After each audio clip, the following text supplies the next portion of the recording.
I might have an account that costs twice as much, but they saved me 4 times more. It's actually a lower overall cost, even though the price is higher. And if Right. we only measure on price and don't consider cost, we can easily get duped because anyone can make something cheap, but is it going to be sustainable? Is it going to be valuable? Is it going to last?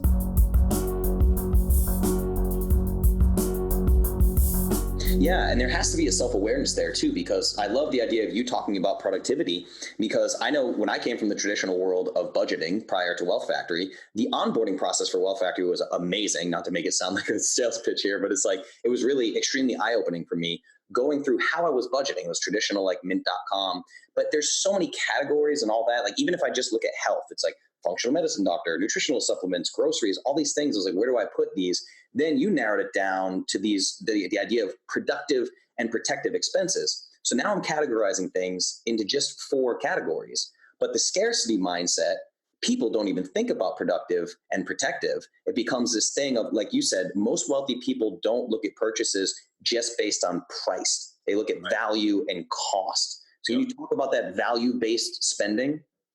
Yeah, so there's 3 measures of worth. And the first measure is where most people get stuck if they're in scarcity, which is what's the price, Right. right? And so if they're just looking for a lower price, they might not consider the time it took to find a better price. And what is their time worth, right? So that's cost opportunity, right? Opportunity cost, yeah. Opportunity cost.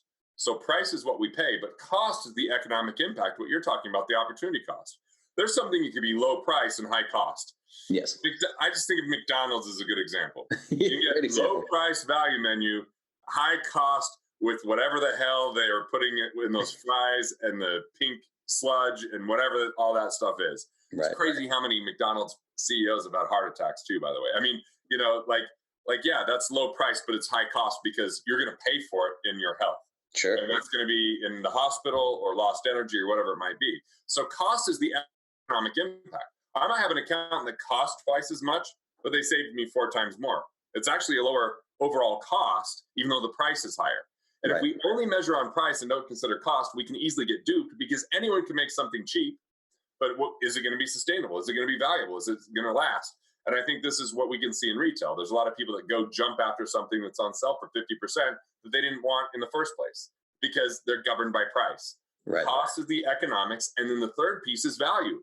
Value is your own personal preference, feeling of satisfaction, feeling of joy, feeling of happiness, feeling of fulfillment. It's just what you want. And most people feel guilty for even wanting those things because of well-intentioned preachers, teachers, family, and friends telling them what they should like or not like they have any say in it. Value is perspective. So if you begin with value first, cost second, price third, that's financial freedom. That's that money is no longer the primary reason or excuse why you would do or not do something. It's only a consideration. Right. Most people, it's the only consideration, right? So I feel like the understanding the 3 measures of worth, I'm like, what's the price? What's the cost? What's the value? I'm willing to pay a lot more for certain things because the value is exponentially greater. Steve Jobs really understood this one thing more than anything else.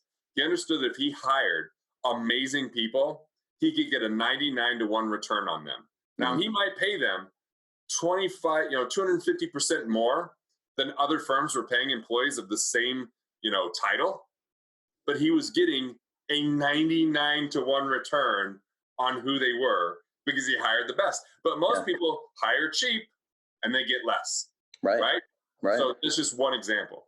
Well, I loved it too about it. It's subjective because you're looking at it. You used a great example in Budgeting Sucks where you said, hey, if a Rolex is worth more than $7,500 of value, if that's more valuable to you as an individual, anyone who tells you that you wasted money is simply wrong.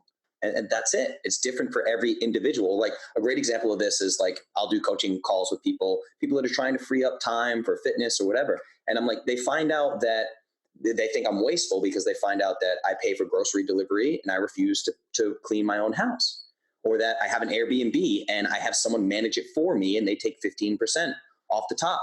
But I run multiple companies from my home. The hour and a half it takes me to go out to the grocery store, I can be more productive in that time than the $3.99 grocery delivery fee, right? Totally. I mean, it's opportunity cost, right? It's valuing your time.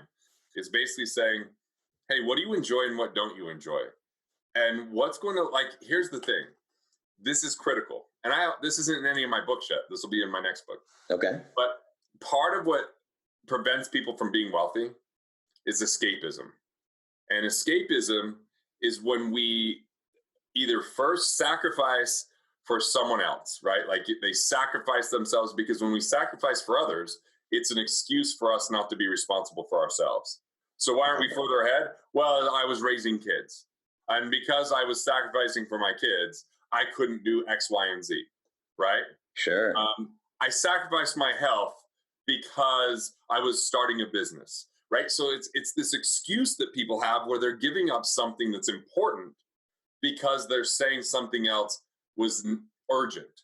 And Right. this is a crux of society. The next thing is, another part of escapism is when we're confronted with something that we have to take real responsibility for and we have to really value ourselves, it's easy to create false busyness.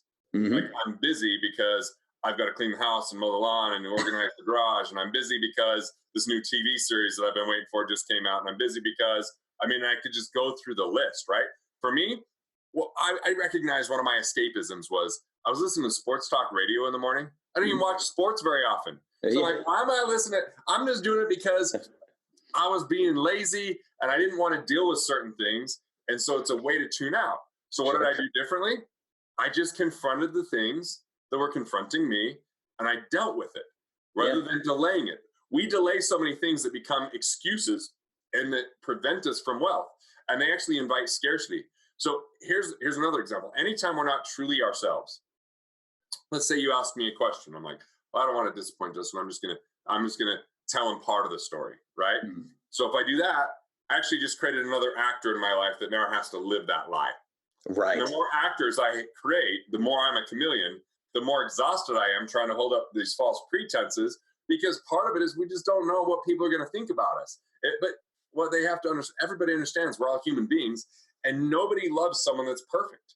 We love people when they're willing to express their imperfections and be okay with it, because it gives confidence and hope to us. And so escapism is such a big reason why people don't get wealthy, or why they don't do what you do, why they would complain about a $3.99 delivery fee, or they would complain because if they're busy doing that, they have an excuse for why they didn't live up to their potential. But if they go for their potential and don't live up to it, they might only have themselves to blame. But here's the deal. We're all going to live up to our potential. It's just how long it's going to take in this life or the next, right? So I'm like, might as well do it now. And if you just confront these situations, you might find yourself worthy of paying this. I mean, it might be because we heard a parent say, why would you waste your money doing that? Well, it might be a waste for them and not a waste for us. Yeah. You know? Yeah, I hear it so many times because I have a lot of moms in my audience, and then I'll bring that up to them. Hey, if you're short on time, like hire a house cleaner or a grocery delivery. And the very first thing they say to me more often than not is they say, oh my God, my mother would kill me. Like, because their mother will look at them as a failure because they don't clean their own house. And this goes back to this epigenetic stuff, man. Like, we got to push this stuff out. Look, man, my wife, when we had our second kid, so now we have 2 kids, she's starting to like not sleep enough. She's starting to get really tired.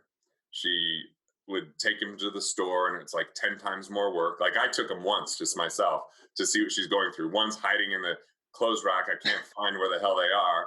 The other one's crying in the stroller. I'm like, oh my God. So I tried to tell her, why don't you hire some help? She's like, I couldn't do that. I'm a mom. Yeah. I'm like, I get maybe my mom, maybe you should talk to my mom. My mom worked and I feel like I turned out pretty well. And your mom worked and you turned out pretty well. I'm like, so I don't know where you're getting this. So what I decided to do was go to my wealthiest friends that the women weren't necessarily working, but they still had a nanny. Sure. Right. Even if it was part-time, because I had her hear it from them. And by hearing it from them, we hired this girl, Amber, which I could only hope to be half the parent that she was, the nanny, dude. She was so focused on our kids and adored our kids. The day she left to go back to Minneapolis, she was in her car bawling, and my wife's in the house bawling because we were so connected and she was so great. And you know what it gave? It gave my wife freedom to go do some things for herself, because this was the lesson for her. I said, hey, quantity doesn't equal quality. And if you're exhausted and bitter, you don't want to be around the kids. You want to actually go take a break, renew and rejuvenate, because the bottom line is kids are a lot of work. Under 4, they're romance and sleep terrorists. I don't see it as a option. We have the cash, let's do it. But some people would never invest in themselves that way because someone else would see them. But guess what? Epigenetic work and recontextualize. Have people understand where you're coming from and just work on your side of the equation. The more we try to let other people dictate what we do in life, we have to recognize one thing. When someone's in scarcity, they're thinking irrationally. And if we succumb to that scarcity, we're now a part of it. So like if someone's like, oh, my mom will kill me. I'm like, dude, your mom's in scarcity about that. Get over it. Exactly. Get over it. Exactly. Like, they're going to love you anyway. You don't have to earn, like my message to my kids is you don't have to earn my love. You don't have to earn my love. You have it. Right. I could be disappointed. I could be mad. I could be sad about your choices, but I will unconditionally love you. And I believe in you. Like that's the whole message, you know? That's your only job, man. It's like you're so right. The wealthiest dude I know, one of my best friends in the world, lives in a different country, and I go and stay with him a couple times a year, and we have a great time. So he's got this big giant house. He has a live-in au pair. He has like a CEO that manages his entire household. The whole household and everything. And then he has a live-in au pair that takes care of these two kids. And even me at first, because of my program, I was like, well, that's interesting. The kids are kind of with this au pair all day. And then it's like family dinner time. And we're all eating dinner together. The au pair, the kids love this au pair. They still love their parents to death. She's not replacing the parents. It's like this beautiful, like communal thing that I had never been exposed to. I was like, this is gorgeous. Like, I love this. You know what I mean? I remember when I got a Bentley, my brother-in-law said, don't you feel guilty? I said, about what? He goes, don't you? And like, he's a pretty enlightened cat. Like he just was being really open with me. He's like, don't you feel like you give that money to charity instead? I said, hey, so let me be really clear about this. It's not an either or. It's not an either or. Right. Like, I bought this and, you know, I enjoy driving. I let my employees drive it for date night. Like it's a daily driver for me. Like it's kind of fun. I'm like, and I still have 1% of all my revenue that goes towards 2 social missions that are really important to me to pay it forward. And I give my time of those 2. So it didn't preclude that. Right. It wasn't if I do this, I can't do that. That's scarcity. Scarcity has this belief there's dilemmas, that there's lose-lose or win-lose scenarios. And look, man, the world believes in this big time. Part of it's because I think we're addicted to sports as a country and as a world. And in sports, it's winner versus loser. It's us versus them. But dude, you're into music. Music is not a winner-loser game. Everyone can benefit from music. It's abundant. Absolutely. I could listen to the song. We could both love the song. I can learn to play the song. Like music is so abundant, right? Yeah. And people believe that life is a competition. Take what's mine. Get what's mine. Take and get are selfish. There's scarcity, and the real winners in the world are the ones that are giving. They're creating value, and there's so much to be had with that because velocity means we just keep circulating those dollars. Because we've exchanged goods, services, and we get wealthier. And when people can understand that life is not a zero-sum game, that business, yes, there's some businesses that are all about competition, but the businesses that are about collaboration can go a lot further and help a lot more people. Yeah, absolutely. It's not a zero-sum game. And it's, I love the idea of you saying you can do both. Like my dad's a self-made guy. My whole community knows this because he's active in my company, but he just built his dream house on a lake and it's extravagant. The thing is insane. And he also, when he sold his company in 2016, 10% of that was automatically put into a charitable trust. And he just funds 501c3s wherever he sees fit. Dude has given a ridiculous amount of money to charities and he bought his dream lake house. You can do both. And the thing is, it's just like the value. It's different for both people. So I want to help people. There's 2 phrases you use, and I want to make sure I have them both correct as well. Can you talk about the idea of financial independence versus financial freedom? Those are 2 different things, right? Yes, 2 different things. And let me just say this about what you mentioned with your dad. Okay. Financial independence, financial freedom. If we define value, right? If we define value as a measure, as a 3 measures of worth, or we just look at value as like, what is it? And money is just evidence of value. What if money is just evidence of value? Sure. Like value is an amazing thing.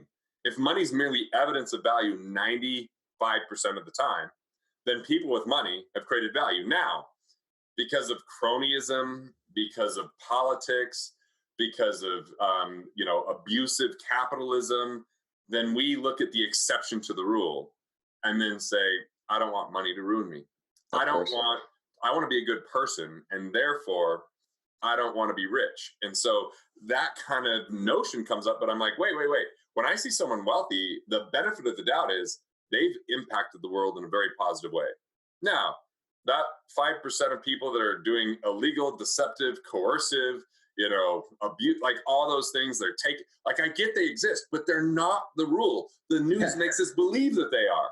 Yeah. More people are employed by small businesses than by major corporations. When we hear of most wrongdoing, it's overwhelmingly major corporations. Not Absolutely. that it's immune with small companies, but it's overwhelming. And so I think that we have to really recognize that money is stored value. And that if you've created value, I get that you could marry into it. I get that you could win the lottery. It's usually fleeting, or that you might be part of the lucky sperm club and inherit it. But ultimately, it means that someone did something of a significant and substantial value. If you look at the world from that lens, then you can let go of jealousy, envy, frustration, and instead go, well, what could I learn? What, Yeah. what did they do? And you can see them in a different place. Now, financial independence is when we have enough cash flow to cover our basic expenses. That cash flow should come from one of two sources or both: assets that produce cash flow, or entrepreneurial income, which is income that comes in if we don't open a computer or show up to an office, right? It's just income that comes in because of infrastructure that we built. When that covers our basic expenses, we're financially independent. Financial freedom goes back to that state of mind where money is no longer the primary reason or excuse why we would do or not do anything. So financial freedom is a state of being.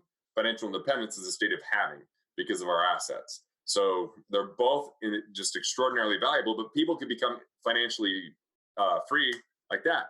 Now, maybe it's not that easy, but they can make the choice. Sure. And have a paradigm shift. Whereas financial independence requires, a little bit more cooperation and intention and action to create specific cash flow from assets. Sure. This was huge for me in the onboarding process of Wealth Factory because we went through all of my expenses, including like lifestyle expenses, productive and protective expenses, things that I want to do to keep up with my current lifestyle. And I was blown away by this, man. And the crazy thing is, a lot of my people that have seen my social media and everything, it's like, I went to 8 different countries just in 2019. I lived in Thailand. Like, I have a functional medicine doctor who's ridiculously expensive. I see a therapist every week. I train martial arts, like constant experiences and investment in myself. And then I go through these numbers with Tim from Wealth Factory, and I'm looking, and he was like, dude, for you to live the exact lifestyle you're living, like organic, grass-fed, everything, groceries, everything, all my favorite things, $5,300 a month. It literally blew my mind. I was like, wait a minute, are you serious? Like, because my cost of living is crazy low. I've made some good investments along the way. And he was just like, yeah, that's it. Now, in my head, I had this thing of like, I have to be rich. I must be rich so I can live the lifestyle I want. The next thing I know, I'm taking coaching calls with people for nutrition, fitness, whatever. And they're talking about how their finances are such a big stressor. They don't want to buy these nutritional supplements or whatever. And then we get really candid, and it blows their mind that they find out I make far less money than they do. And it's just complete mind blown for them. But the difference is I have 10x the freedom that they have. It's just two different things. So that's what when I hear that word freedom, but I was just blown away by how little it is. And that goes back to self-awareness. All my excuses, I must be rich, went out the window. Like $5,300 a month, I can do that, Yeah. I mean, that's a pretty awesome share. And if you just I think that the world has us stuck in activity and consumption. If I just work harder, I can buy more of the things that I want. And then people buy things they don't even want. Then they have to be more active to pay for those because it creates some level of debt. And ultimately, it's because a lot of people haven't sat down and said what it's important to them. What do they want?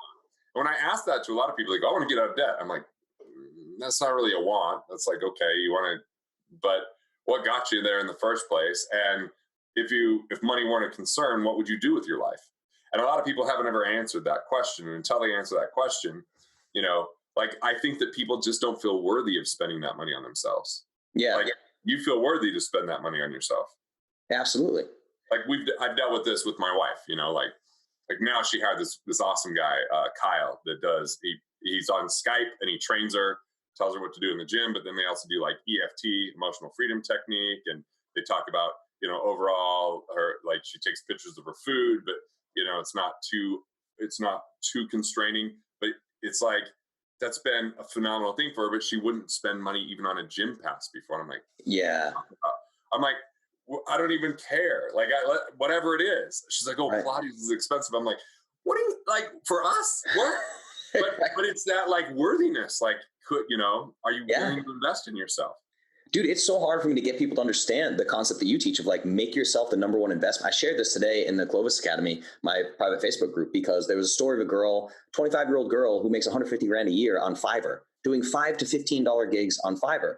So I'm talking to people and it becomes this thing of like somehow $250,000 of student loan debt is like perfectly acceptable in our society. But then I'll show somebody like, hey, you can take this Facebook ads masterclass for $97 and it's like on a ClickFunnels page. And they're like, oh, I can't spend money on that. I'm like, do you understand how much better this will do for you in a marketplace, understanding Facebook ads versus like your philosophy degree or whatever you got for 200K? Dude, when I went to college, one, how ridiculous are general education classes? Insane. Like, let's just waste your time Yes. on stuff that will be meaningless in your life. But I took a nutrition class, right? Mm-hmm. So like I was in college. I wouldn't say my nutrition was dialed in. I talked to my cousin who was super buff and was a running back. He's like, I eat pasta and tuna fish sandwiches. All right. So I was just like filling myself full of mercury and carbs. But I was working out pretty hard. But then I go take some creatine. I start bulking up. And then I go to that nutrition class. She goes, creatine does nothing. I'm like, well, later on, I'm like, at least make sure you retain water at a minimum. It does something. Sure. And then she just espoused the food pyramid like it was the only answer to everything. I'm like, and I'm paying a huge amount of money. And, where I could actually now pay for a nutritionist, I could pay for, all sorts of advice for a lot less money, a lot less time, and a lot more result. But somehow this paper degree, Right. That's it. It's kind of like Napoleon Bonaparte saying, hey, my life changed when I found out people would die for a blue ribbon. Yeah. I kind of feel like that with a college degree. Yeah. Like, okay, maybe it's right for some, but not for everyone. Hopefully not for most. And I have a video coming on YouTube where I just say this whole, work hard, get good grades, go to college, get a good job. You'll end up with a pension. I'm like, you're not going to end up with that. And people are now finally believing it, but they're believing it with $250,000 of student loan debt.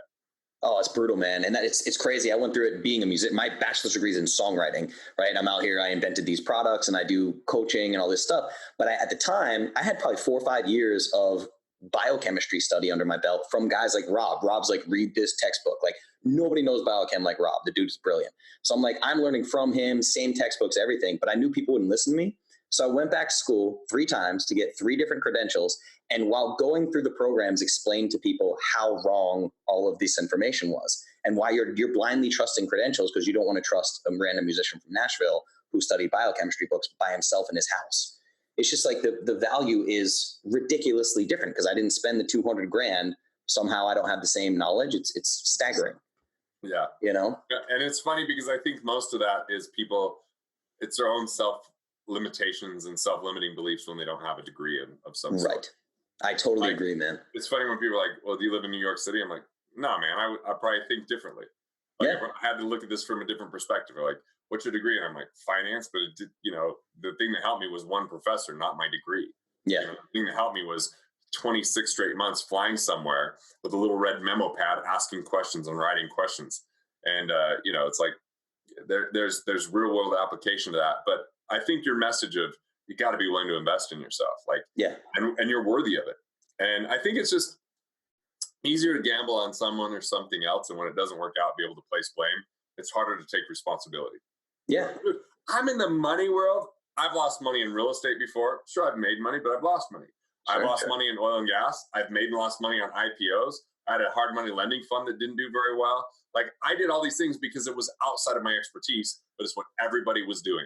And I was like, I'm going to just be an investor. And I did things that I hated and didn't enjoy because the early people I studied were all about just do this, that, and the other. And you know what? I was slopping my money around thinking I was really intelligent because for the first 8 years, it all worked out because of timing, not because of skill. And so I'm even more passionate about money and finance after going through those experiences. Admitting what I did was limited, And, I feel like Killing Sacred Cows was my first book because it was a confessional. Hey, man, here's the 9 mistakes that kick my ass. I want to teach everyone else not to make them, Yeah, and wisdom through experience is always so much more valuable.